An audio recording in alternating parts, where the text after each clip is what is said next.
how to redeem Apple gift card. Hi everyone, welcome back to our channel App Guide. In this video I'll guide you through the steps on how you can redeem your Apple gift card, so make sure to watch this video till the end. In order to actually redeem your Apple gift card, all you have to do is first of all open up your App Store. If you have an iTunes gift card or whatever type of gift card you have, just open up your App Store, right?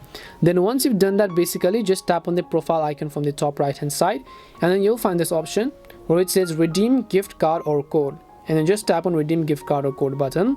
And then as you've done that, you will see an option over here that says use your iPhone's camera if you want to scan the code automatically, or you can just tap on the option called enter code manually and then just tap on that option. Once you tap on enter code manually, just make sure to enter your redeem code over here, and then once you make sure to enter your redeem code, if it is actually correct, tap on redeem over here. Tap on redeem. If your details are correct, it's going to be successfully applied and redeemed. That is all for this video on how you can redeem your gift card of Apple. We hope the video was really helpful, and if it did help you, then make sure to leave a like and subscribe to the channel. If you have any questions, feel free to leave them down. Thank you very much for watching, and see you in the next video.